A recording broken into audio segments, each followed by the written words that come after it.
All right. Well, good evening and welcome to the League of Women Voters Legislative Candidate Forum for Blackhawk County. My name is Steve Carignan and I'll be your moderator tonight.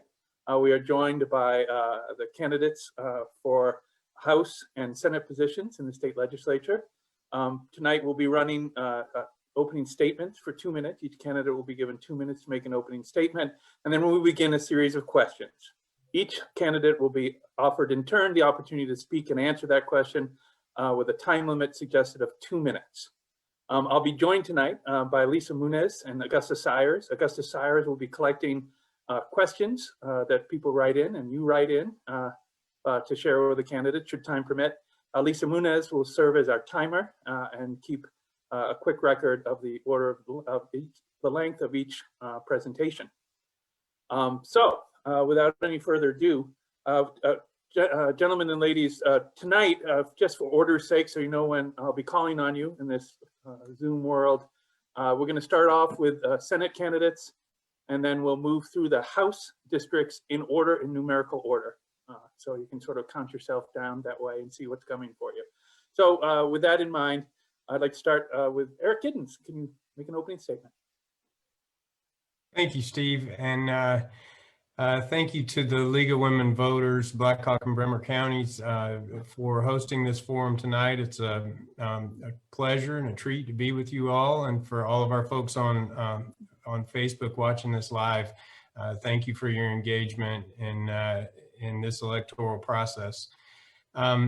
I just want to say out of the gate here that it has been an absolute honor to serve Senate District 30 in the Iowa Senate. This last year and a half, I was elected in March of 2019 in a special election.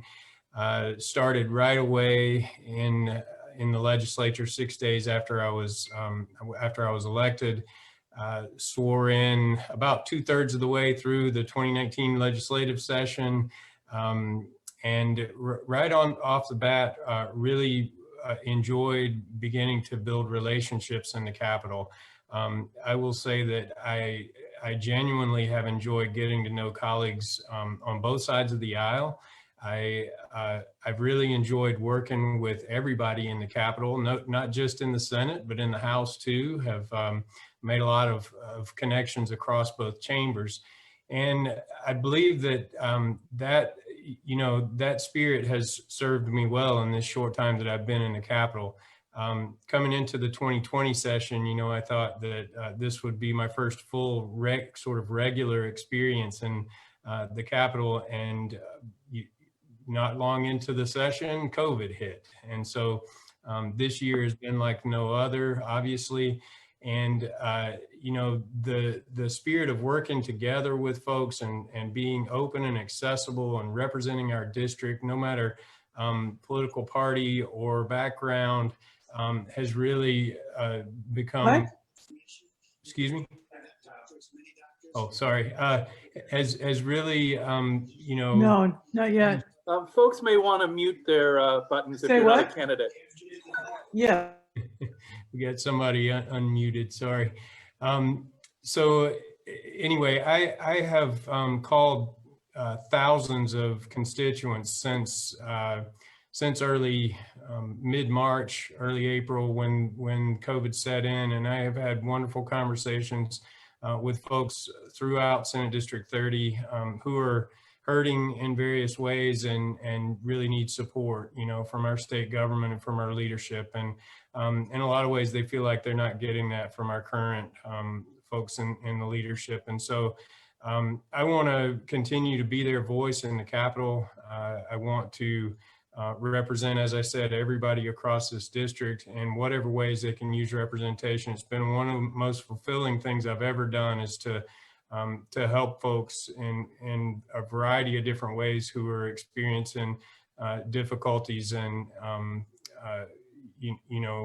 having needs that we just need to meet at a time like this. So thank you for the opportunity to serve this community, and I look forward to this discussion about a host of issues that are facing our state and our community right now. Thank you. Let me just ask, is Harold Youngblood on? Then we'll go on to Bob Kressig, House District 59. All right. Well, thank you. And thank you for putting this all together, especially with the night. I know we've got a Senate debate going on. We've got 2 presidential debates going on, and we're approaching the election day, not far. And hopefully everybody's going to take the time to get out and vote. I've already voted. It actually works pretty well. So encourage people to consider doing that. Yeah, I've been in the legislature now. This is my 8th term and coming for another term. I currently serve on Commerce. I'm also on Public Safety, which is a pretty critical committee, local government, and then I'm a ranking member of the Transportation Committee. And so those committees are, I know transportation, there's quite a bit of stuff goes through that, and commerce also. I just would touch briefly on some of the key issues that I see going into this session, and that really weren't fully addressed prior to our adjournment. One is the coronavirus. I just saw a report today that showed us in a surge, an increase of cases here in Iowa. So, you know, we need to move forward with that. And the real big struggle too is some of our small businesses. I've talked to a few of them that are really struggling. Education funding is another critical. University of Northern Iowa is in my district, and then our K-12, and then our community colleges. Those are vital pieces to making the state be successful. And one area that I've spent a lot of time on is mental health. And we all know that many of us are struggling with mental health issues. And so there's a lot of things that need to be done there. And the state really hasn't stepped forward. I know we've got some infrastructure policies in there, but no real consistent funding for mental health related issues. So look forward to questions, and hopefully we get through this and everybody is healthy. Thank you. Thank you very much. We'd like to move on to House District 60 and Dave Williams. Hello, everyone. This is Dave Williams, and I'm running for re-election to my 2nd term in the Iowa House.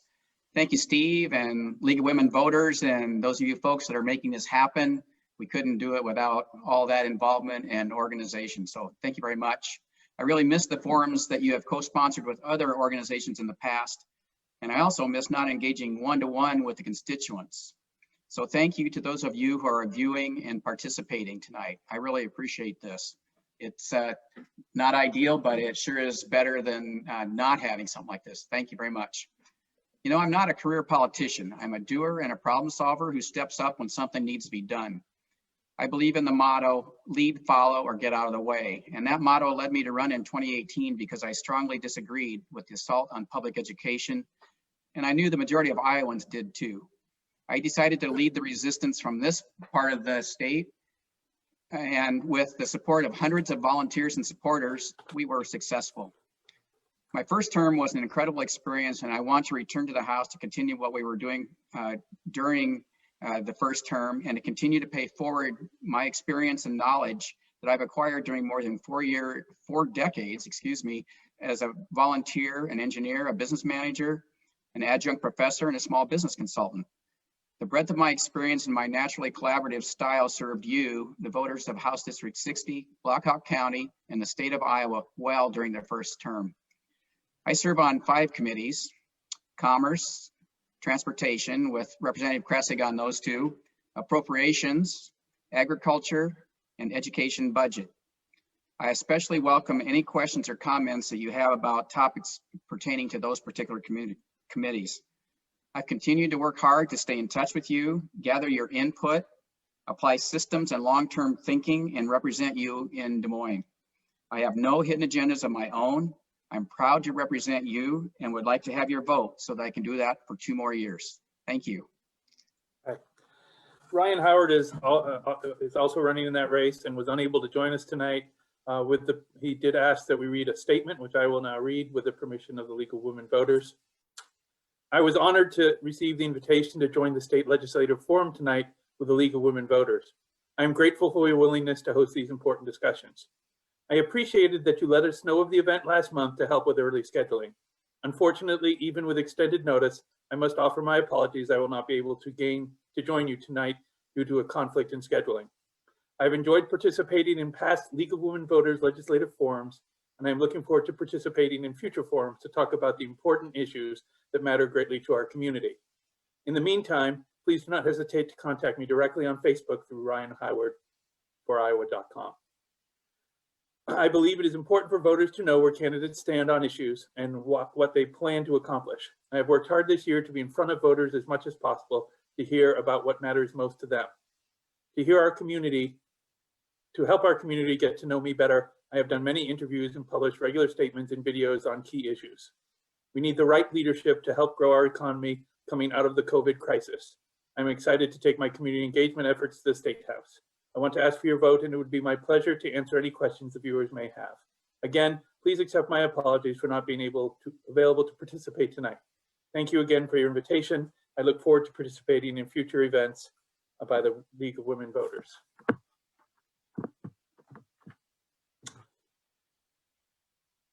And let's move on to Timi Brown-Powers from House District 61. Hi, everybody, and thank you for being with us today, everybody that's on Facebook and joining us on Zoom, and our League of Women Voters. This is always a good time for us to hear questions and concerns of the constituents that we are working for. I want to start off by saying that we have just a fantastic team. I did 2 different interviews this afternoon, and one of the gals that was interviewing me asked, you know, it seems like the legislators in Cedar Valley really step up and do things maybe that they wouldn't necessarily have to do. And why do you think that is? And I did toot our horn, gentlemen, for all of us, is that we are a strong team. We have great communication. And we really feel like whether it's a county issue, a city council issue, if it is a concern of our constituents, we will get involved and we will step up for them. So that is and that's all of us, and the fact that we communicate on a very regular basis. This is going to be my 4th term. I also serve on 5 committees, Human Resources, which I have always served on since day one, Health and Human Service Budget, Veterans Affairs, Labor, and then Ways and Means, which is all the taxes and fines. So that's probably the biggest learning curve for all of us. And there's always something coming through on Ways and Means that is homework for the evening. So we during this COVID time, many of you know, this is really threw our session off to a really odd, we were just getting started and then it stopped. And then when we went back, we really accomplished very little for Iowans at that point. And that was too bad. So this session going in, we have some unfinished business to do. We have some new business to do. And we've heard from constituents due to COVID that we've got some things that we really need to look at, whether it be our education, small business, economic development. I was talking to the community college today, and he said, our internet access should be treated as a utility. Everyone should have it, no matter where they live, and they should have good internet services. And so, that really resonated with me this afternoon, because I said, that is true, because so many of our students are at home trying to learn online, and there's struggles there. And it may be that their parents are working 2 or 3 jobs. It may be that they don't have great internet service. It may be that they don't have devices. So many things. So COVID is teaching us some things. I was really hoping that COVID would teach us to be more kind and caring for one another. And I do believe we still have some work to do in that realm as well. Constituent concerns, COVID, definitely one. Unemployment services, I've worked a lot on that. over this time, just kind of helping people navigate.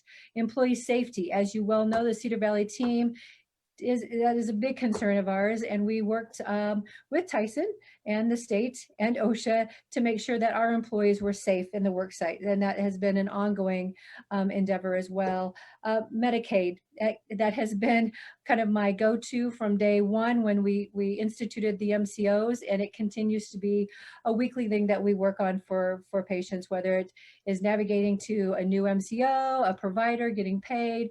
You know, those things are still existing, and there's still patients out there who aren't getting what they need. And I have said for the last 4 years, we can't make money off of persons with disabilities, and we shouldn't. And I would be remiss if I wouldn't say it tonight. Mental health is huge. And you know what?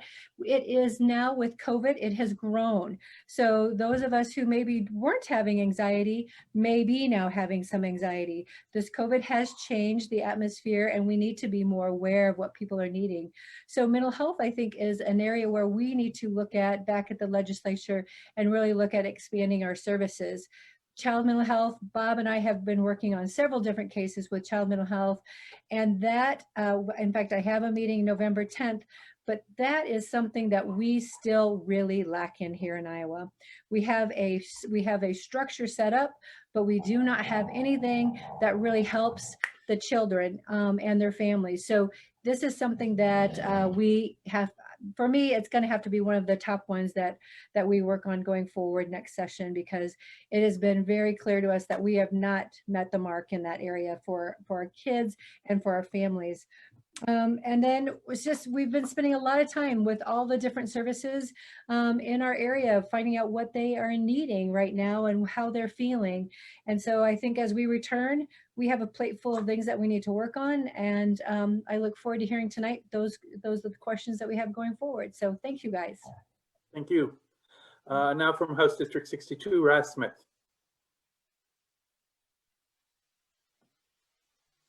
Good evening, everybody. Thank you for having this. Thank you to the League of Women Voters. I appreciate you all putting on this forum. So yeah, so I'm going into my third term. I can't believe it's already been 2. It goes. Sometimes the time goes fast in the legislature. Sometimes it goes really slow. So it seems like it's come around pretty quickly. But I serve as the chair of the Legislative Black Caucus. I'm also the ranking member of the House Education Committee. I serve on the Transportation Committee with Representative Kressig and Dave Williams. I also serve on the Ag Committee and the Agriculture and Natural Resources. So for me, it's an honor really to serve with this group from the Cedar Valley, or with our 2 senators. I'm missing Senator Dotzler here, so I know if he could be here, he would. So I'm going to be missing his gravel on this forum today. But I think that, you know, to your point, Timi, we do have a strong team, and I think that allows us to kind of set an example for the rest of the state. And that's something I'm proud to be a part of. I think that Blackhawk County specifically really set the standard of how you support your constituents during COVID, how you stand up during COVID, and how you push for change during COVID. So that was a team effort, and I do believe we were able to bring in Republican and independent elected officials to stand beside us to make sure that we push to make sure that our people are taken care of. And that's something that I think we can all hang our hats on and should pat our backs about that, because that didn't happen anywhere else in our state. It's unfortunate, but I think we've helped to kind of set that structure. So with that being said, I think for me, the main thing walking into this next legislative session is trying to figure out how Iowa is going to support our people. We have small businesses that aren't going to open, understanding that in Iowa, right, small businesses and agriculture and small ag is small business, work hand in hand. But the federal loans that went out really didn't get to a lot of the small Iowa businesses. About 90% of the PPP loans that were given out went to businesses with 50 or more employees. In the state of Iowa, right, a majority of our small businesses have less than 50 employees, which means they did not get the relief that was needed to keep their doors open. We have a lot of businesses on Main Street, whether Cedar Falls, Waterloo, Hudson, all the surrounding areas that were really beginning to flourish. And you know, within the first 3 years to have something like COVID happen, we've got a lot of small business owners who are questioning what that looks like for their future, which means, well, can they stay in our state? And I think that leads me to our next point, in which we have to make Iowa a place that people can be empowered to thrive. And that starts with some of the things like making sure broadband access is available, making sure that we're taking care of people who have long-term health needs, and making sure that it's affordable for them to stay in their homes and stay close to their families so they can get support and rehabilitated well. And making sure that we are feeding people. COVID has shown us that food insecurity is a very real issue. I had an event that I was doing last week, and I was surprised with how many people were not aware of the food bank bill, that I've been able to kind of really hop on that train that's been pushed out there by Representative Brown Powers and Representative Kressig. That could, I mean, the $250,000 relief could single-handedly end food insecurity in the state of Iowa. It could feed or provide 1 million meals. And that's something that I think is, $250,000 is a drop in a bucket, but we've seen repetitively leadership in our state house not step up. And that's something that we have to continue to push for. So I urge everybody to vote. If I had a word that was stronger than that, I would use it. But get out and vote, vote, vote, vote, vote, because if we don't win back the Iowa House, no real change happens. So I think for me, that's something that I'm extremely passionate about. I'm going to continue to push for, but we have to vote if we want real change. Thank you very much. We are looping around to the top, and we're going to ask a few questions. I want to encourage other people that are watching to please send in any questions you'd like us to pass on to the candidates. To remind the candidates, we'll continue to sort of do this round robin by number. And then we are still holding to that 2-minute limit. So we're going to start off with Eric Giddens from Senate District 30. And the first question is a large one. What is the most crucial problem facing Iowa? Thank you, Steve. And there's no doubt that COVID is the most crucial problem facing Iowa right now. We've never experienced anything like this, and we're, the fallout from it will be with us for a long time to come into the future. So we absolutely have to work together to support Iowans through this thing. And so the relief and recovery that we do has to balance the physical health and safety of Iowans with their need to work and put food on the table, and keep life, some semblance of life going, but in a safe way for folks. So some kind of immediate things that we need to do that we failed to do, frankly, in the second half of this interrupted legislative session that we had this year. We need to address access to affordable health care for all Iowans, including mental health services that's been mentioned earlier by some of my House colleagues. Specifically related to COVID, we need universal access to COVID testing. We do not have that right now for anybody across the state. We have it in some pockets, but not everywhere. We need to ramp up contact tracing and PPE in all of our 99 counties. Once we need to start planning ahead for when a vaccine is available.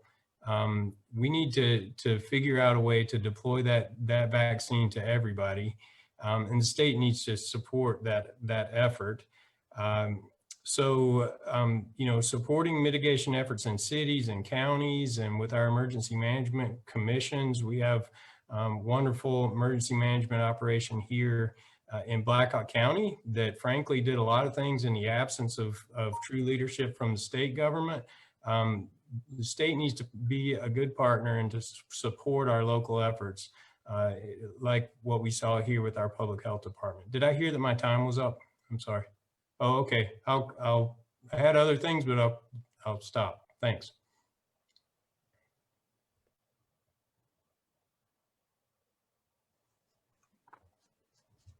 Okay, I didn't hear what the moderator said, but I'm going to go ahead. No, it's actually Bob Kressig's turn. So I'm sorry, I missed my mute, Dave. I guess I didn't hear what the moderator said too. The question is, what is the most crucial problem facing Iowa, Bob? Okay, thank you. Eric talked about the coronavirus. And there are so many things that are occurring within that. not just healthcare, but schools are having some issues within. I know the governor had a proposal that required 50%, and that didn't go over very well. We have struggled with job losses. I just talked to an individual yesterday who owns a facility in Cedar Falls that they're struggling how they're going to stay open. Seems like people are staying home. So that's going to be a big issue. We're going to have to focus on that. And, the state has CARES Act dollars that came in. We got a pretty good size amount of that. And then we have some ending balance dollars that can be used to help Iowans. And so I think that's a big one. And I talked about mental health earlier. I just talked to a mother of a child, a 13-year-old that has autism. And the child becomes violent at times, has struck her and literally was told by police officers, there's really nothing that can be done there. We'll have to wait till he turns 16, then we can arrest him. That was what was told to this mother. And our needs for mental health are significant. We're actually, if you look at comparatively with other states, we're 50th when it comes to bed spacing. And then we're 46th and 47th for psychologists and psychiatrists. Those are the things there. And then the other one I'm just going to touch briefly on is the derecho and how climate is playing a significant role today, impacting farmers across Iowa. So all those things are significant. And then there's another area, I think Roz talked a little bit about it, was broadband. And Dave Williams knows quite a bit about this too. But we have broadband deserts here in the state. They're just not getting access to it. And that's a big tool. So I appreciate the questions. Thank you, Representative Kressig. Dave, now is your turn. Okay. Well, this is very indicative of how we work together. We are familiar with each other's topics. We help each other out. Still, at the same time, we're individuals, and I think each one of us is a really good match for our district. So don't get the idea that we're clones, even though we generally come together at the end of the day. So it's really hard to say there's one crucial problem. And we would start off with the pandemic, and the way we're dealing with it just has made it worse. I think we're setting records here in the state. So dealing with that will be the urgent priority in the foreseeable future, which could be a year or two on down the road. At the same time, we have to keep these other things in front of us. Healthcare and education were two that I listed, and I'll explain why I didn't have more here in a second. But healthcare, if you think about it with empathy and compassion, that's got to be our most crucial issue. It's not my area of expertise. You've heard other representatives here talk about it that have been deep into this for a while, and I fully support what they're doing with healthcare and what we're doing in a caucus for healthcare. We need to get the services to the people that need them to help them stay alive. And then on down the road, we've got to get the cost of healthcare under control. And Rep. Kressig just mentioned a little bit about that. Education funding, which, by the way, I'm on the Education Budget Committee. Rep. Smith is on Education Committee. His committee covers K-12, and the committee I'm on works more with the Regents universities and special projects, the special schools, things like that. The point is that we've underfunded all levels of education for what, 12, 15 years, something like that, in order to balance the budget. And that's like cutting off the nose to spite the face. we have a looming shortage of Hawkeye and UNI graduates to fill the available jobs that are coming. And these jobs are going to go wanting. So let's fill the pipeline. Let's grow the economy. We talked just a minute ago, Rep. Smith talked at length about small businesses and the jobs. That's a huge challenge. So it's no wonder that except for Illinois, Iowa is the slowest growing state in the Midwest. An organization cannot cut its way to growth. So that's underlying education is jobs, and education needs to fuel the jobs, which fuels the economy, which then gives us a chance of paying for healthcare until we can get the cost under control. I will say about K-12 education being underfunded that education is a great equalizer. And so then we're cutting off opportunities for people who need to work themselves out of a past, maybe a poverty situation or lack of opportunity. So we need to keep working on that. And then I can't leave without talking about broadband. I do have some background in that area, and I was identified as the broadband Democrat, worked on the governor's broadband bill and got heavily involved with that and been working on it during the interim. So we'll continue to push on that and get those services out. That's kind of on a tactical thing. And then if you want to think long-term, we are going to have to keep working with our environment, with soil health, with water quality. I would love to get those things back on the radar. I was working on electric storage in the interim a year ago, and that's such a distant memory, but we're going to have to try to find ways to get those things back in front of us so that we can keep Iowa moving forward. Thanks for the time. Thank you. And now Representative Timi Brown-Powers. Thank you, everybody. So I think that my colleagues are doing a good job. COVID is definitely probably our greatest immediate issue that we have right now. However, all the other things underlying have been issues ever since I've been in office. So what COVID has done is really magnified the problems that we've already had. And the way we navigate now is totally different. And so I think we need to start off with saying that, you know, the leadership across from federal to state has been, you know, extremely disappointing for me. And I think for my constituents. Right now, our numbers continue to grow. That is very disturbing and concerning to me as well. So because of that, because those numbers are growing, we still have people in nursing homes who can't see their families. I've got dementia patients who are so confused and their families have not been able to be with them that it is just wrong. We should not still be at that point. We have people dying at the hospital without their family member next to them. So we have things that we really need to be working on. And we have talked about mental health. Bob and I are very passionate about that. Right now, mental health is 3 times larger than it was prior to COVID. That means we weren't doing a great job before, and now we have 3 times the folks that need that service. So we surely aren't meeting the goals of that at this point at all either.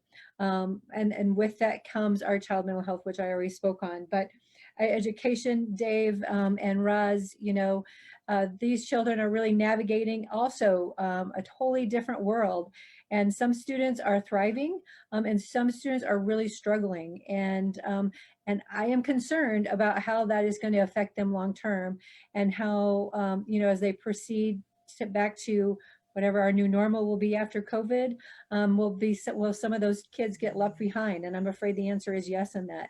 I'm on the food bank board, and I have to say today at our food bank meeting, Barb announced that we have fed more people than we ever have ever. And they are preparing that they feel like this fall and winter will be even worse. So right now donations are good and she is moving forward. She was able to get some grants, but we really need to do our part in that. You know, Bob and I have pushed the food bank bill for years, and we were so close last year. And then of course, when we returned after COVID, the Senate Republicans kicked that out. And it really would have just been a $250,000 price tag to feed over a million Iowans across the entire state. So that was extremely disappointing. Sorry, that was Betsy. So as we proceed forward, I just feel like we need to really, when session starts, we need to get to work right away. We don't need any downtime, and we have a lot of things that we all need to work on. And so those of you out there, if you've got specific issues, please be reaching out to us as well. So thank you. Thank you, Representative Brown Powers. Raz Smith from House District 62. Yeah, thank you. I think, there's a lot to unpack with this question. I don't know if it's necessarily one thing. I think COVID has shown us that our systems have reached their capacity. They're outdated. This HVAC don't play no more. We've got to do better. So, I think the most crucial issue is honestly the mindset of leadership in our state. It's like the lack of embracing the natural evolution that's really taking place. COVID's shown us that our systems aren't built to endure what may be a more frequent occurrence, whether that's climate change, because we've seen what happened in Cedar Rapids, right? We don't have infrastructure in our state that's going to be resistant to the impact of climate change. And if we embrace that, because that is the direction that we're going, then we've created jobs that can help create infrastructure that's climate change resistant. I think we've seen what's happening with our schools. We've seen our schools were one of our main catalysts to feed families during COVID, which means we need to invest in our schools as if they're community centers, because that's what they are now. They provide mental health care, or mental health care. They provide basic needs for students, eye exams. We have to make sure there's funding available so that the most vulnerable population who are going to now be, okay, sorry, 1 second. Sorry guys, I have to stop because I got an emergency potty break with my 3-year-old. Sorry about that. I will be back. Go ahead and kick it around, Steve. To be fair, what we will do is have emergency potty breaks for each candidate at random intervals, just to keep everything on the up and up. That concludes our that question, and we're ready for one of our first audience questions. Again, we're looking for that 2-minute answer. What are the 3 things you hope to accomplish in the next legislative session? Senator Giddens.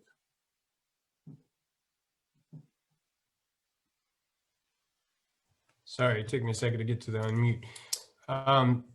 3 things we'd like to accomplish. Well, so COVID relief that helps everybody, I mean, has got to be top of the list. I started talking about COVID and I ran out of time a minute ago. We need a relief and recovery package that, that benefits everybody, and not just not just the wealthiest individuals and powerful corporations and special interests that are often outside of this state, but everyday Iowans. So that's got to be, top of mind, and it needs to be comprehensive, to help workers, to help small businesses, to help childcare providers, and the list goes on and on, education and so forth. So a COVID recovery, relief and recovery package. Then, education, I'm on the education committee. I didn't list my committees earlier, but I'm on the education committee in the Senate. And as Representative Williams, I believe it was, mentioned earlier, education has been significantly underfunded for well over a decade now. We have to invest in education. So if I had one of my top priorities would be to adequately fund K-12 education and higher education. We can't forget about higher education too. It's not, we're experiencing enrollment decline right now, and at the same time we've been hit by this disaster that is that is impacting the economy, and we went back and cut the Regents universities by $8 million this year. So we have to continue to support our public universities and our community colleges through this and out into the future. You know, and then the third thing that I would say I'm most passionate about in a lot of ways is the environment. That's been mentioned here too. I work at the Center for Energy and Environmental Education at UNI.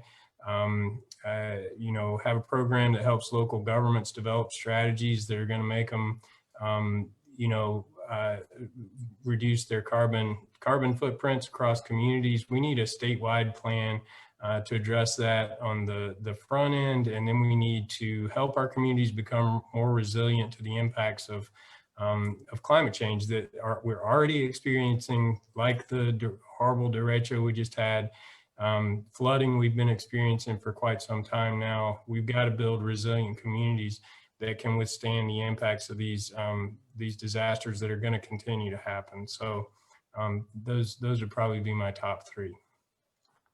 Thank you. Representative Kressig. Well, I can touch on some things. I serve on Transportation Committee, and you know, there's been a lot of discussions about rural Iowa that they're literally dying on the vine. You know, their population is being reduced. And one of the areas that I've worked with is the railroads, especially there's the primary railroads and then there's the secondary railroads. And secondary railroads tend to go into some of the rural areas. But I think that in itself would be critical. And then our roads, bridges, and those things, those tend to flow through the DOT's budget. But I think that there's opportunities for us to offer suggestions to them. The second thing that I think would be important for us to focus on is Medicaid. And I know Timi has a significant background on this, but I've been involved with a lot of the issues that have occurred with Medicaid. And currently, you know, I always use this phrase, we do three things when we do budgets. We educate, we medicate, and we incarcerate. The Medicaid thing, the way that was created, where everybody was under, it was privatized through the MCOs. You know, if you look at the percentage that is on that, about 20% of the population with Medicaid consumes the majority of the dollars that we contribute. And so we had a proposal last year that would pull that 20% out and leave the 80 in with the MCOs. You know, they're not critically in need of services to make their day. And so I think that that's something that, you know, if you look at just our rural hospitals, if you look at our doctors, our mental health providers, they are all struggling because they're being denied payments of services they provided for Medicaid. And it's just a big problem. We've had meetings on this, multiple. And so that's an area that, the second one. And I would just say that, you know, I serve on public safety. I think there's some real infrastructure needs within public safety, particularly the 911 access and those things. That's an area. And then I'll group another is the environment. I know Eric touched on that, and he's got a significant background in environmental issues. But folks, we gotta begin to address the real issues that we're facing with climate. And hopefully there's some new leadership down there in Des Moines, and we can begin to address those issues. Thank you. Thank you, Representative Kressig. Representative Williams. Thank you. I came up with three things that I would like to work on, and then a bonus that I would like to add at the beginning, and that is, of course, well, first I should say that the viewer asked for our 3 priorities, and this doesn't mean that each one of us is holding out our priorities is more important than the collective group. So these all work together. And so I'd like to mention, when it comes to healthcare, I would like to take away some of the restrictions that have been imposed on women and on transgender folks that have been imposed in the past. And I hope that our committees can work on that and roll back some of those restrictions.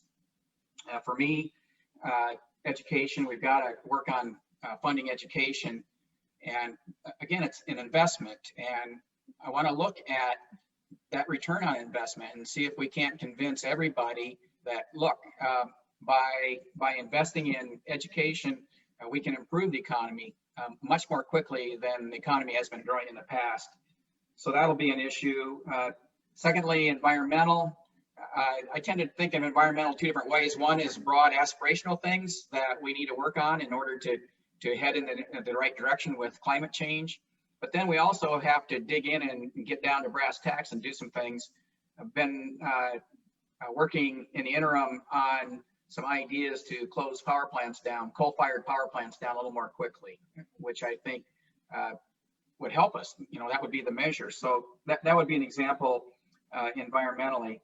Another example would be with regard to soil health, in which we think that if we work on soil health, that'll improve water quality. So that, and that's fairly tactical, I agree, but we've got to work with our agriculture industry, which is what I think in Blackhawk County alone, something like 27% of our jobs are tied to agriculture. So, and we know that agriculture and food supply can be an issue for national security. So we're not going to let up on that. And we need to work with the farmers and others in the ag industry on soil health, which improves water quality, which improves the environment.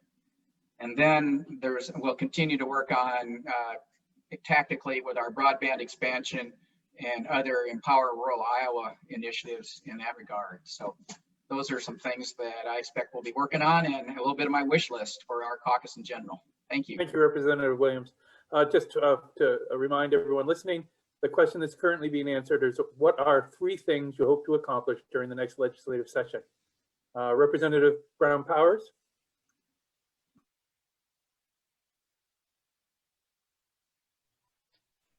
Sorry.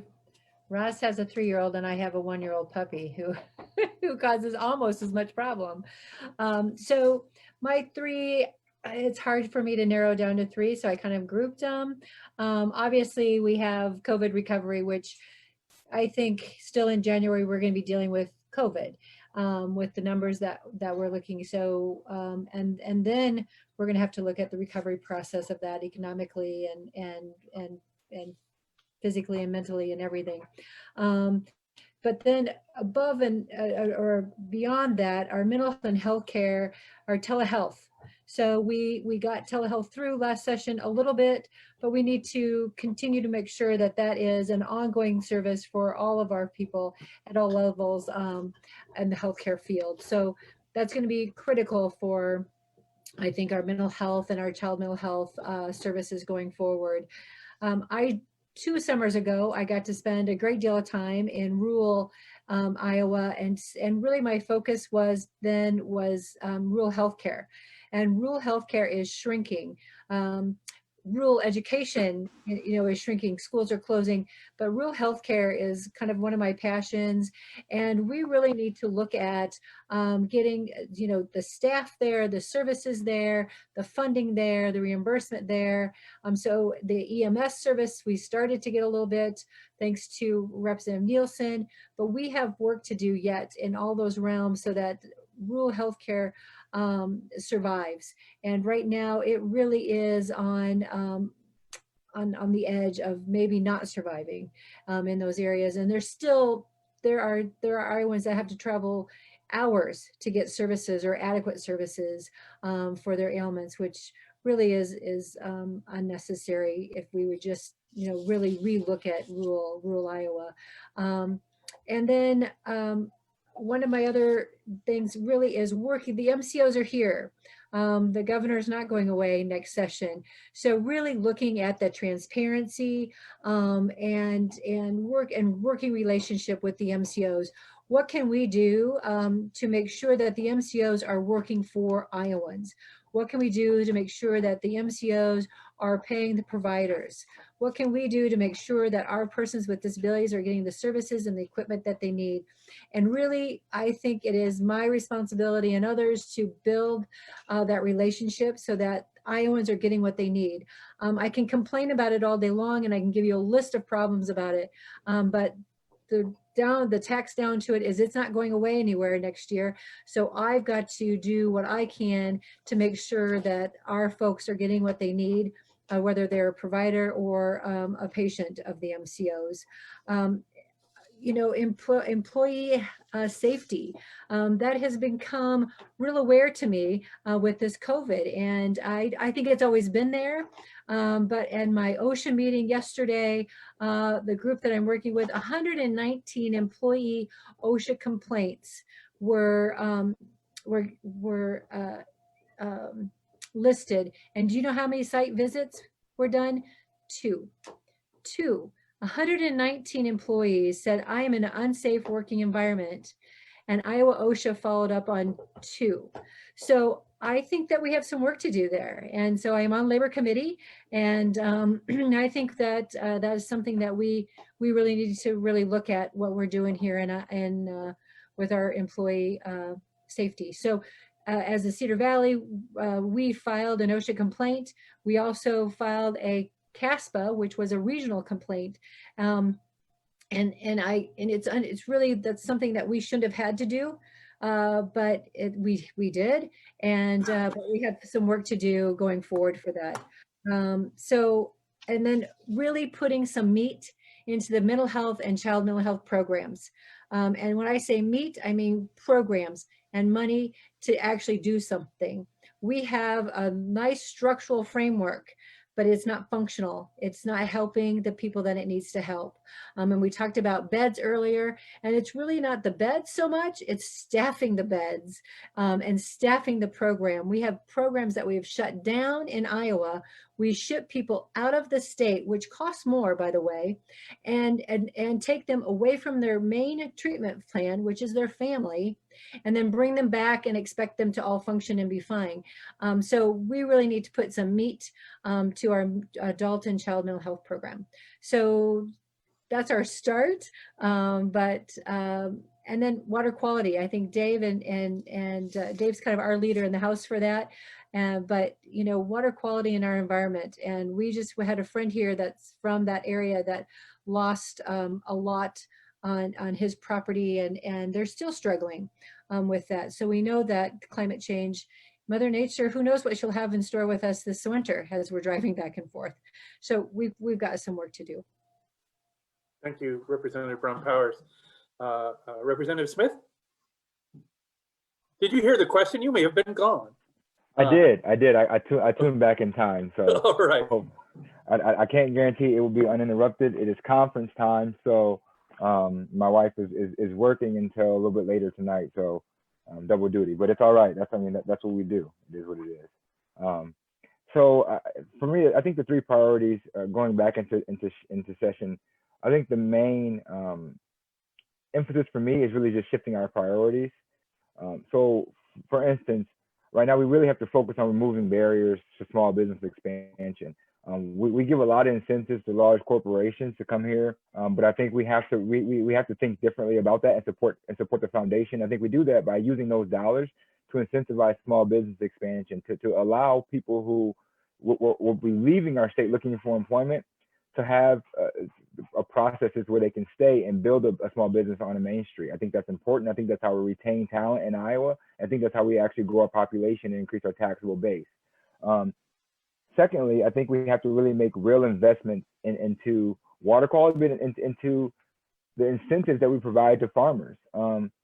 It's interesting right now that we've made our farmers so reliant on government relief after the fact. If we were to prioritize those dollars on the front side with edge-of-field practices and things that allow our farmers to be buffered from climate change, from the periods of extreme drought like we've had, and where farmers out west could not even combine the past couple weeks because of fear of fires spreading across their crops, to the timing when on either side of our state, we've had immense flooding. We have to be able to provide funding for our farmers to be buffered from those impacts because they're going to be more commonplace. This is not something that we've done enough on a national level to address in a way that we're going to see an immediate impact. So we have to start making those investments so we have longevity in agriculture, because if we lose that, Iowa's lost its economic engine. And I'm fearful for the future of our state if we don't start addressing these issues. I mean, we just lost a third of our corn and soybean crop. And it's just probably going to be something that we're dealing with for a long time. Education is always something I'm passionate about. I'm being the ranking member of the House Education Committee. One thing I want to put on everybody's radar is we have to be a little bit more forward thinking when it comes to what funding looks like, not for this school year, but for next school year. And I say that because the fewest amount of students are going to be enrolled physically in our public school system this year than before, whether that's homeschooling or students who are going virtual, but maybe there was an error or mistake and they enrolled in homeschool not knowing that by doing so, this October we did our count, and the enrollment number that we have now is how we will decide on the funding for next school year. But when all those students who are being homeschooled decide that they're going to go back into those buildings in person, the funding will not be available for them. So we have to look at what that looks like for our public school system, because that's going to cripple a lot of school districts. There's no way to replace those dollars that are necessary unless you raise property taxes on local communities.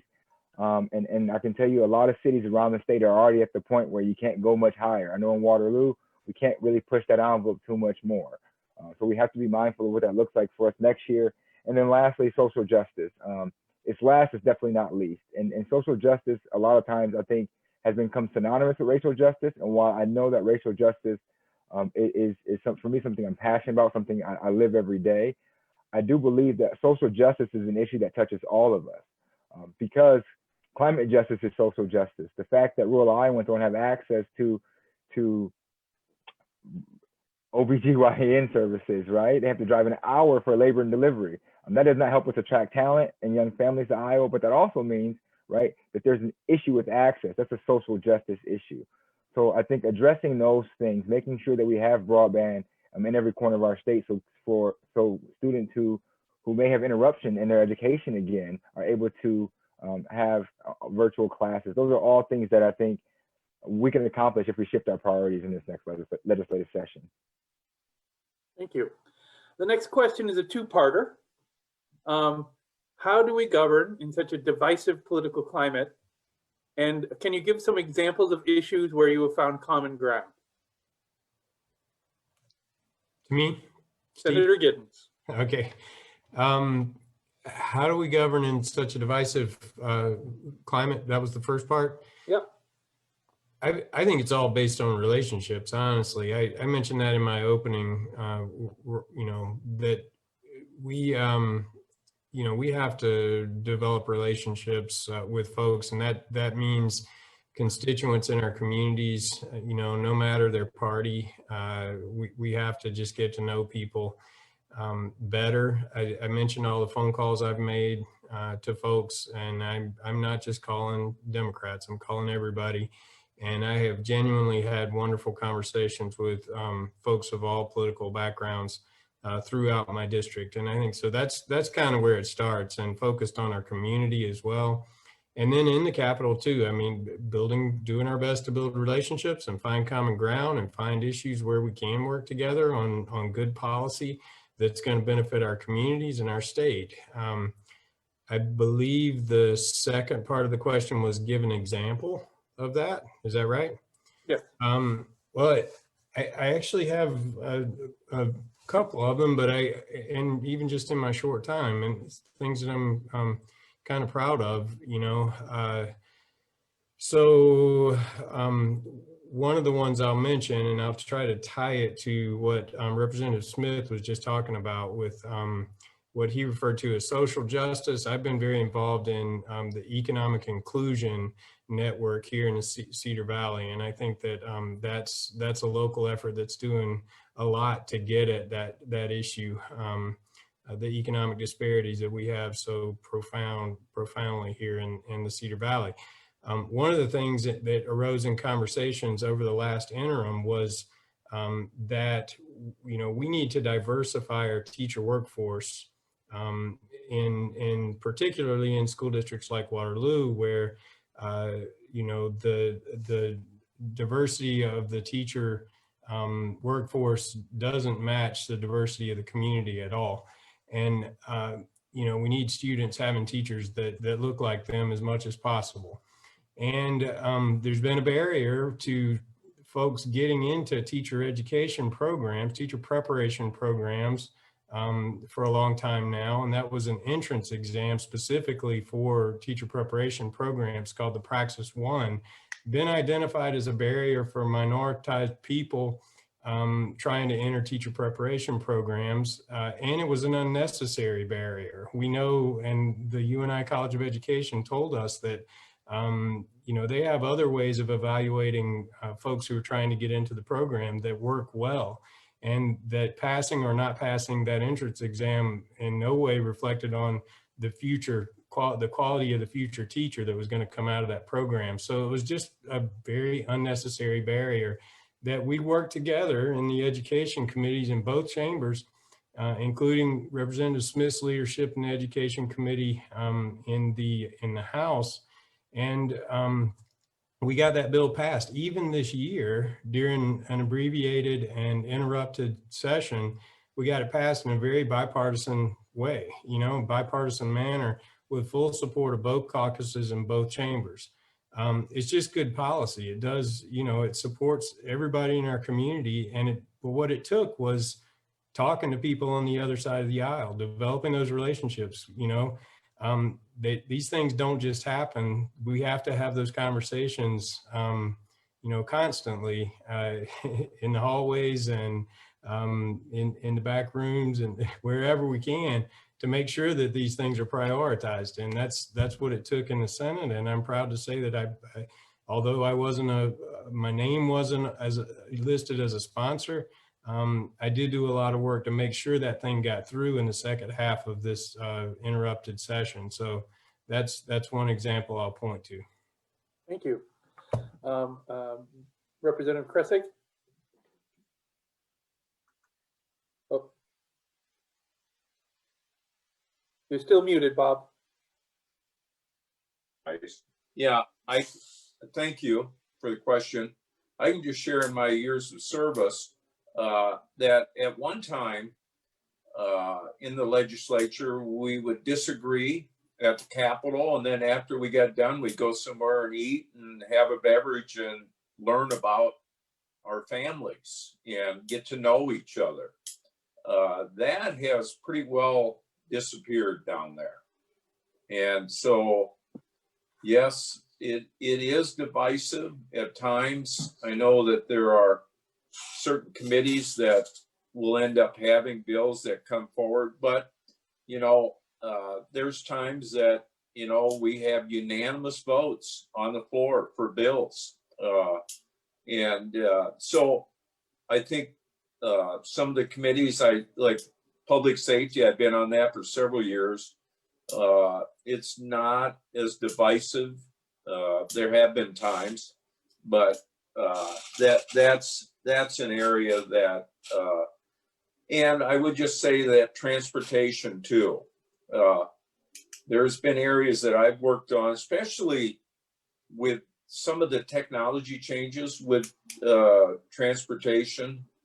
They had a bill dealing with electric scooters at the Capitol, and worked well with the other party to try and get that moved forward. So yeah, but there's just certain bills that come forward that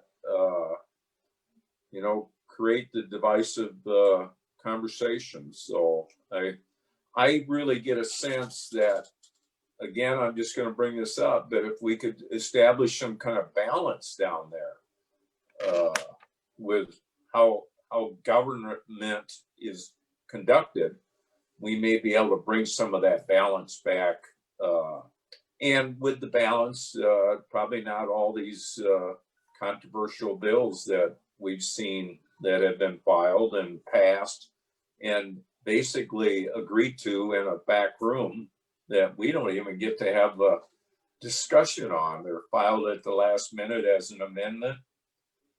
We saw that before we adjourned in June. It was like a time that I'd never experienced, but I know now we're dealing with the coronavirus, and so that's going to make it different too. So I guess that's kind of my perspective. Thank you, Representative Kressig. Representative Williams. Thank you. The preceding speakers have touched on some great points. I think that, and I'm wondering if the viewer, if the person who asked the question is thinking more about the federal situation or the state situation.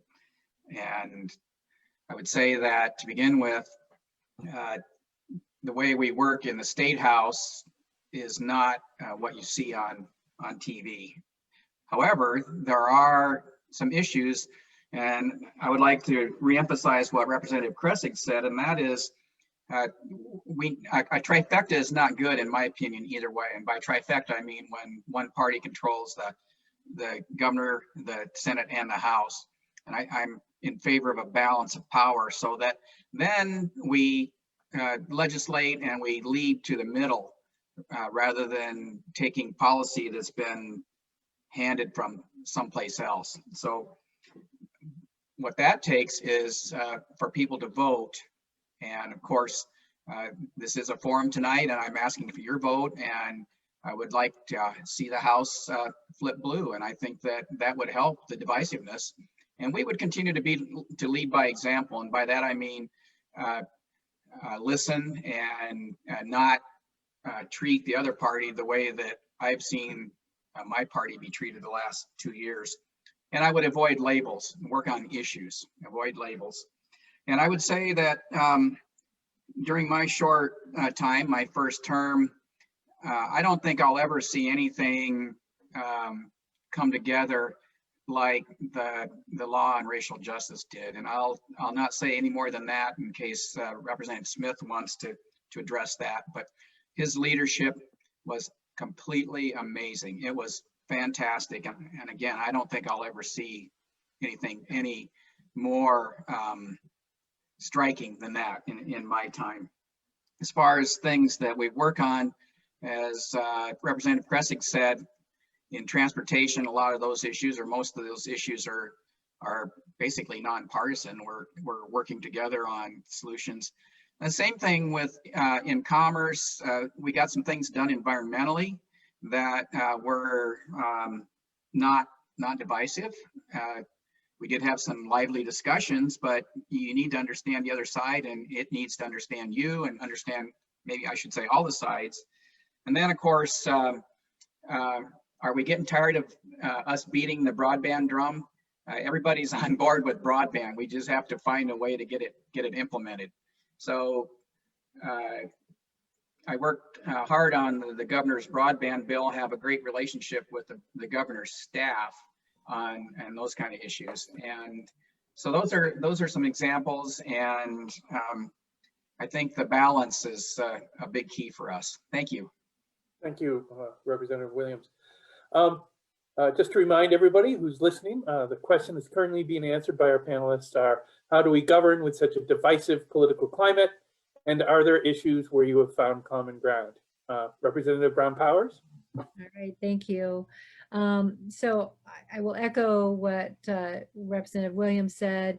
We are not near as divisive as what you see in the federal government or what you see on TV. We do have our moments, however, where you just are stuck, or their communication is not happening, and very frustrating. So, but what I learned early on was to find the key people in my own caucus that I can work with to move things that are important for Iowans, and then locate those people in the Republican caucus that I can move things forward with, and locate those folks. And so, and then I don't, if those folks that are way opposed from what I am from, just don't waste time. I'm like, that's okay. They can, that's where they want to be, and that's all right. And, but I'm not going to bang my head against the wall trying to get them to change their mind because they're not going to. So you really find the key people that you can work with within your own caucus and the other caucus that you can get a bill done. So the food bank bill, which we talked about a couple times today, but is a prime example that it left the House with huge bipartisan support. And I worked that bill. I walked I co-signed sheet around, and it was full. And so it was a good bill. It passed through the House with no problem, and it got to the Senate, and the Senate killed it at 4 a.m. So it can be done. One of my favorite legislators that I worked with was Representative Heaton, and he wasn't there last session, but he was with me when the MCOs took power over Medicaid, and he and I were on calls all through session, and he would always come and get me and say, come on, we got this to talk about these constituents. And then all summer long, and we worked very well together. And I can tell you that I have called out on him a couple other times since he's been gone saying, hey, what do you think about this? Or how can I get, a couple Republicans to kind of work with me this way, and he'll give me tips. So it can be done. It really is communication and trust, and then just finding those people that will work with you on the things that you want to get done. So, and know that you're going to have days where you don't get anything done, and it's very frustrating. But you can't, that's that day. You got to come back the next day fresh and ready to go again. So that's what we do. Thank you. Representative Smith? Yes, I think I'll kind of echo what Dave said. I think that the first thing you have to do is vote. And I say that because to win back the Iowa House would bring back balance, but I also think, thinking even on a larger scale, leadership really does matter. We've seen a faster erosion of partisanship since our current president took office. And that's just the reality of where we are. As human beings, we often mimic the behavior of our leaders. And that's what we've seen happening in the Iowa House, unfortunately, is people mimicking behavior that is, unfortunately, much more divisive than we are anyway. And I think, that pull of having to fit into something that is unnatural to you has shown its head over and over again in the Iowa House, really playing into a narrative that maybe not even really embraced by some of my peers in the Republican caucus, but in order for them to remain in their caucus, they may have to fall in line, and we have to get rid of that. And that means pushing forward policies that we can find and utilize those unlikely allies. And we've, as Democrats in the minority, what a lot of folks don't often understand is that if we want to get anything done, we have to work with the majority party. So we are seasoned veterans at finding level ground and even playing field, because if we want anything to move, we want any say, we have to do that. And I think having that skill under our belts is only going to lend us to be more inclusive, more all-encompassing when we do win back the majority and are governing in the Iowa House. I think we have to be more people-oriented as well. Looking at what the status of our economic situation will be, and just the overall status of people in Iowa. We have to focus on that. And if we focus on people, it's hard to go wrong. Giving our local government some power back, allowing them to make decisions that are better for their community specifically, is something that we have to really embrace. And I think that's an ideal that up until last year seemed to be one that was, fairly middle ground for most of us. And that quickly eroded when it came to things such as voting rights and minimum wage. But I think that we have to be more focused on people.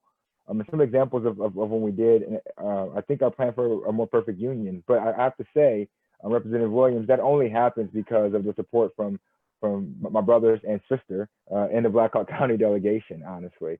I think that what we saw there with that passing 150-0, as much as I would love to think that a lot of hearts and minds were changed that day, I do reserve the right to see how we address other issues regarding sentencing reform and incarceration rates across our state. But I do think that that kind of support from you all is what makes that legislation possible. And then our barbershop bill. You know, there were some really unlikely allies. I was not getting that thing past the Iowa Senate. Representative Giddens fought his butt off to help us in the Senate. And it also took partnering with an entity that I won't name on this call to help push that legislation through that is typically not Democratic friendly. And finding those unlikely allies are how we get things done and how we make sure that we're actually representing all the people of Iowa. Well, thank you very much, Representative Smith. So we are coming to the end, and so I wanted to give a couple quick thank yous. I'd like to thank my colleague Lisa Muniz for doing the timing and keeping us focused, the Dargan family for putting us online and organizing the session. I'd also like to thank all the watchers, both current watchers and folks who are going to be looking at this in a recorded form, for educating yourselves and making good choices and voting to make Iowa stronger. And finally, I'd like to thank all the candidates, both incumbents and challengers. You've made enormous sacrifices to serve Iowa and to make us stronger. And I think we all are thank you for that. So we're going to wrap up with some closing statements. I'd ask you again to stick to your 2-minute limit, but this is your chance to sort of leave us with a last message. So Senator Giddens, if you'd lead us off. Okay, thank you, Steve. And thank you again to everybody you just mentioned, Steve, the BlackHawk-Bremer League of Women Voters for holding these forums, and for the legislative forums that they host throughout the legislative sessions that help us to inform our constituents of the work that we're doing. Again, I'll just repeat what I said at the beginning. It's been an absolute honor to serve Senate District 30 in the broader Cedar Valley. And, you know, all of Blackhawk County. I'll echo the comments that my colleagues gave at the beginning, that we work as a team here in the Cedar Valley. We each bring our own strengths to the team, and we complement one another really well. We trust each other and support each other, and it's been super gratifying to work with this team. So, and an honor to do so. I didn't mention in the opening all of my committee assignments, so I quickly just want to say that I work on the Education Committee. I am the ranking member of the Transportation Committee in the Senate. Representative Kressig is ranking member of Transportation in the House. So we have both leadership positions on transportation here in the Cedar Valley.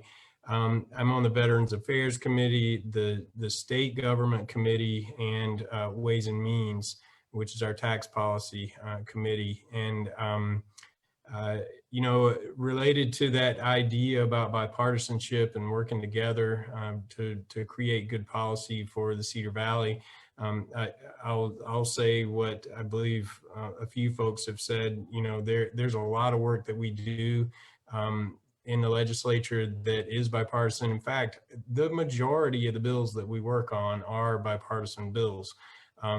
And so, you know, I just want folks to understand that the division that you do see at the national level particularly doesn't always filter down to the state. And you need to know that we're in the Capitol working for the best interests of our community, and working together as a team. So it's been an honor and a pleasure.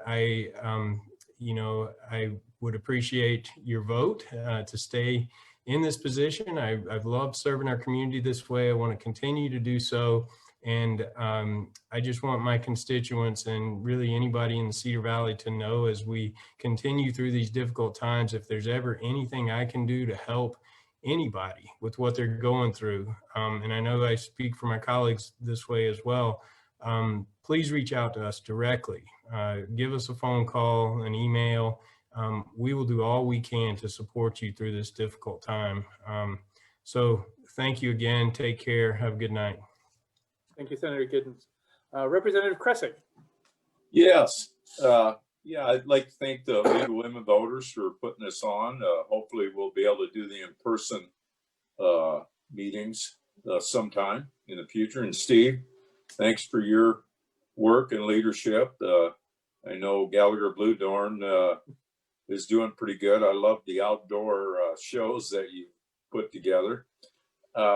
Yeah, so session, you know, people ask on a regular basis, well, what are you guys working on down in Des Moines? Well, we're not down in Des Moines. We're at home. And most of our time now has been Zoom meetings, phone calls, and just talking to people. They want to kind of get our insight. I've had several calls dealing with some of the issues that people face daily, especially seniors, the elderly. They're having some real struggles now. And so hopefully we can begin to address some of those things going forward. So with that, I also ask for your support this year, and thank you to everyone that put this together. And like Eric said, if you have a question of us, reach out to us. Thank you. Thank you, Representative Kressig. Representative Williams. Thank you. And I'd like to add my thanks to the previous thank yous to you, Steve, for moderating. I hope we made it fairly easy on you. And thanks to the league for doing this, and the people that know how to put these things on. It's no easy task. So thank you. So yes, I'm in a contested race, and I would love to have your vote. I think I will start with a comment that came in today. I had 2 unsolicited comments from Republicans today. One person said, I would be voting for you again this year, not because I am enamored with your political party, but through our association and our work at John Deere. I believe that your analytical approach makes you a problem solver that will get the job done. I hope you will use your judgment of what is best for District 60 and not always just vote as your party asks. And that's what I intend to do. That's what I did my first term, and that's what I intend to do in the next term. So the reason I'm running for re-election, to add to my introduction, is I think the ship is turning on education. We can't let up, but we got to keep at it. But the assault on public education, I think, was not as extreme as it was in 2018. But beyond that, then I wouldn't go back. I wouldn't be so quick to go back if it wasn't such a pleasure to be able to serve down there and use my experience. I was able to get involved and work across the aisle, which I really enjoy being able to pay it forward. And then the second thing is, it's been mentioned before, is the teamwork we have here in Blackhawk County. If we didn't get along so well and help each other out, it would take a lot of the enjoyment out of this whole process. So that is really an important reason for me to run again. So if you'd like more information, you can find me on Facebook at Dave Iowa House, or the website is williamsforiowahouse.com. So I'd love to have your vote. And if you have any kind of questions or need any kind of help, as the previous speaker said, just reach out to us. Thank you very much for being here tonight. Thank you. Timi Brown-Powers. Hi, and thank you everybody for joining us tonight, and thank you for the questions. Always thank you to the League of Women Voters. You guys go above and beyond to make sure that we can still communicate in this new COVID world that we're living in, and I appreciate that. Lisa, it's great to have you with us, although I can't see you. And Augusta, I was thrilled to see that you were going to be with us. And so just thank you so much, because you are very strong women in our community that are doing great things as well. So I appreciate both of you so much. So I have to go back to say that it is just my honor to serve Iowa and Waterloo, the Cedar Valley in Des Moines. It really is something that I've really enjoyed. It's nothing that I thought I would ever do. I can tell you that, to be right off the bat. It was nothing that was in my list of to-dos. I thought, nope, but it has become that. And I really appreciate all the support that I get, and know that I am honored every day when I go there to serve you. The moment that I have, and that is just helping Iowans. And we get phone calls from people all through the Cedar Valley and all over Iowa that reach out to us with different concerns or comments that they want represented down at the State House. And I am happy to do that. And we have helped this summer through COVID. I couldn't tell you if they were Democrats or Republicans or independents. I don't know, and frankly don't care. They were Iowans that reached out to me that needed help in this situation, and it was my honor to do so. We always say we have an open door policy, an open phone policy. Our whole team is that way, and we proceed that way always. And if I don't have the answer, Dave might, or Roz might, or Bob might, or Eric might. So we utilize each other for our strengths, and we are aware of what our strengths are and what our teammates' strengths are, and we use that. One of the things that I've been blessed to also get to work with was the Waterloo Youth City Council. So our young people growing, that is one of my favorite things. And also I got to work with a couple students that got selected to the Iowa Youth Congress, and they will be joining us in Des Moines and doing some mentoring with us, and so I'm excited about that. So it's always fun to work with the young folks and the young leaders and really encourage them to continue down that path of leadership in their community that I'm so excited to see. I haven't gotten to go to the schools this year, which is kind of a bummer, but next year I'm sure Roz will get me back in there. We did get to do summer school. Roz and I toured during that, and that was fun just to see the students there too. So I will continue to do my best for Iowa. That is something that I will always do for you. And please reach out if you have anything that you need at any time. And thank you. Thank you. Representative Smith. Yeah, thank you. So I just want to thank you all for attending. Thank you for putting forth this forum. Legislating has become really unique in this time. Even in just the 4 years, it's evolved quite quickly. Even for me, because we're finding ourselves advocating for more than just issues. We find ourselves being a support for more than just issues. But that's why we need your support. And that's why we need your vote, and that's why we need your engagement. It's more than just the vote on November 3rd. We need you right now helping out with lit drops. We need you ballot chasing. We need you volunteering, making phone calls and sending text messages. We need you engaged. We need the engagement that we see during the electoral process to become habitual, right? It has to be a common practice that we're always advocating for issues, because I truly do believe that this is our greatest opportunity for change in this moment. But if we let it go, we get nowhere. So I believe that our work has to continue. Our work cannot end on November 3rd. After this election, I'm going to take a week and rest up a little bit, right? Rest up body, mind, and soul. But after that, it's back to work. It's back to the fight. We need you just as strong back into this fight. We need everybody back into the fight sound. And if we can do that, then we can actually do something about the current status of our state. But it's going to take all of us. And this year has shown that the power of people lifting their voices can move things at the Capitol. You can make that place shake. So we need everybody, right, to rest up, get engaged, and help continue to push us forward. We'll need you in January. Thank you very much, Representative Smith. Let me do one last thank you. First off, I neglected to mention Jean Sealand. Jean, amongst other things, as one of the leaders of the League of Women Voters, we use together dozens of schedules to make these forums possible. And without her work, we wouldn't be able to get that done. But I also want to speak to the audiences for a moment and encourage you to share and use your own personal networks to push out the work of the League of Women Voters. These discussions, these opportunities to speak and hear from our representatives and potential representatives are critical to making decisions about voting.